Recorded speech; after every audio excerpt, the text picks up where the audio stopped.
Hi everyone and welcome back to the channel. I'm Kirsty and this is Stuck in the Mud. If you're enjoying my videos, you're finding them useful and helpful for your OCD and anxiety, why not like the video? And if you haven't already, you can subscribe. It's free, and the more people that do that, the more chance YouTube has of taking notice and making the channel bigger, because the more people that subscribe, the bigger I hope this channel can get and help more people. You know, it'll provide easier access to more people who are suffering like this, because it's a really lonely and isolating disorder. I know that I've suffered with it for 40 years, and the more people I can help, hopefully the better, because you can do this, you can beat this disorder. And I want to give hope to people that might be struggling with this day to day. It doesn't have to be that way.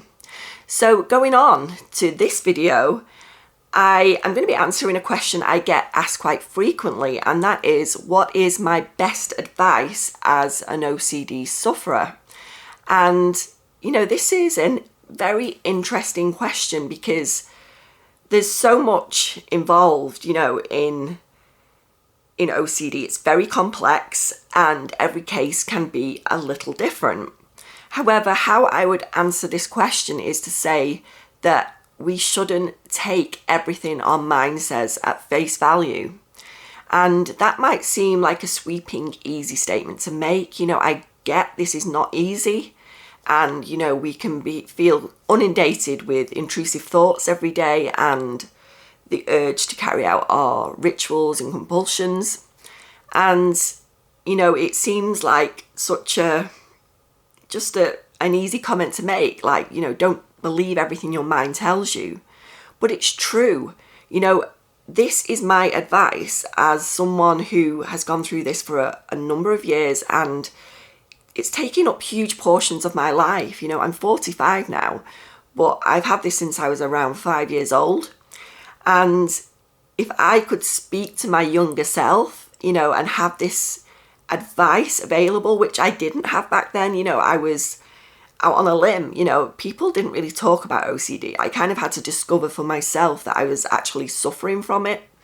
And that wasn't really until I was probably around 11 or 12 years old. You know, I knew I was doing some kind of quirky rituals and strange kind of unusual behavior to other people, you know, and everyone writes it off as, you know, that they're just her funny ways, her funny quirks. But they were devastating for me. And, you know, I didn't really get any answers until I kind of joined the dots together and realized, you know, this is a disorder. This is a mental illness. And, you know, I didn't have the advice that was readily available to me, not like we have today. And, you know, I really want to give back now and provide the things that have helped me recover from OCD and anxiety, because people don't realize, you know, you think it's a life sentence, that you're never going to get better from this. But it's not the case. You can absolutely get better from this. Does OCD still affect me? Of course it does. You know, those thoughts don't go away completely. They definitely reduce in amount and reduce in frequency. However, I don't respond to them the same way, because everybody gets intrusive thoughts, but they don't react the same way as an OCD sufferer does, you know, and that's probably because they're wired differently. You know, genetics play a part here, but there is a different relationship with these intrusive thoughts and rituals. They don't respond to it in any way that we do, and that's great. I mean, you know, I'd love to be like that, but, you know, the hand I've been dealt, you know, I have had this disorder, and it is a true disorder. It's not just something, it's not your fault, it's not made up, you know, this happens to us. And I do think there's a biological reason, but I do think our environment plays a big factor. You know, we're constantly absorbing things in our environment, and as an OCD individual, I strongly believe we're very highly sensitive, and this is why we get so hooked up into these obsessions and rituals, you know, these compulsions that we have. You know, we're just we're very aware. We're very aware of our environment to an extreme degree, and it's very easy for us to get caught up in it all. And it's not a good place to be, because I've been there for much of my life, and it takes over. It takes over your life every day. So once I got the help through my therapist, and I was on the way to recovery, which I have been more than one time, I'll be honest. It's not been a straightforward path, it's not been linear in any way, shape or form. It's had its setbacks, and that's fine. But what I would say, and is my best advice, is not to take everything at face value, not to believe in everything our mind says to us, because we can feel so caught up with our mind. When our mind thinks something, we feel so guilty and shameful for the fact we've even thought about something. It can be completely abhorrent. It's something that's so against our true values. It could be like sexual in nature. It could be harm related.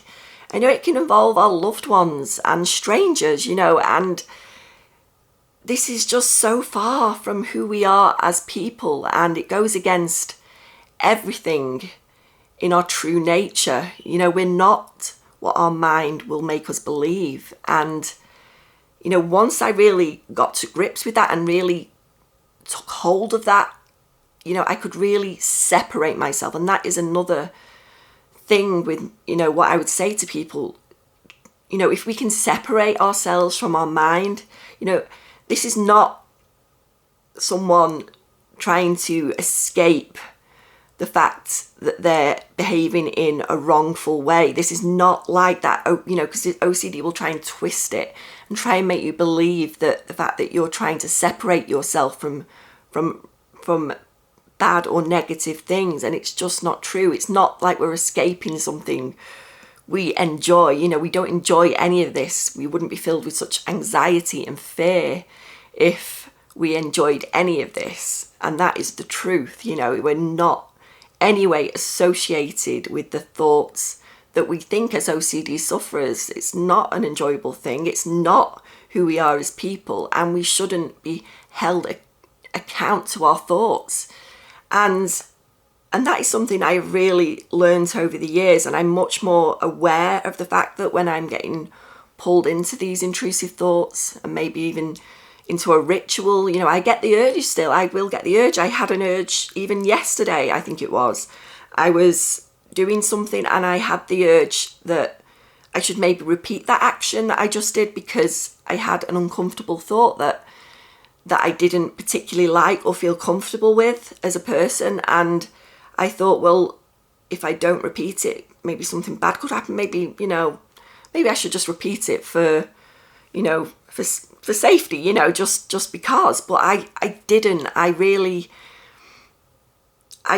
dug my heels in with it, and I didn't, try and get my emotions all caught up with that moment, because it can, you can feel that fear, that knot in your stomach, trying to make you to give in and do the compulsion.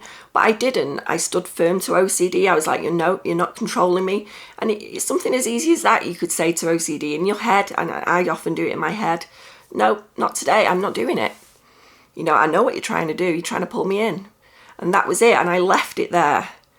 And you know what? Within 5 minutes, I'd completely forgotten. Like I said, I really had to think about what that was yesterday, but I could feel it. I had an uncomfortable thought. Should I carry out that action that I just did again? But I didn't, because I know it's OCD and I know it's lying to me. And when we can pass that, get over that hurdle of recognizing that, we don't have to believe in everything we think, you can really make some big changes and leaps forwards into your recovery. And I really do think that is great advice for anybody that maybe back to where I was as a younger child or young adult that may be going through this for the first time. Because we do put so much emphasis on the content of our thoughts, where it's not to do with the contents at all. We can think any thought is allowed. It's my favourite statement, that any thought is allowed, because they don't say anything about you, these thoughts. Thoughts just happen to us. You know, it's not your fault. Thoughts happen to us. You can't control them, but we can do something about the thinking. And this is what I said, you know, you don't have to believe in everything OCD says. But another part of that also is not trying to push it out. And that has been probably one of the biggest steps in my recovery, is allowing those thoughts to be there. And I've spent probably half my life trying to push these things away. I don't want to be thinking this.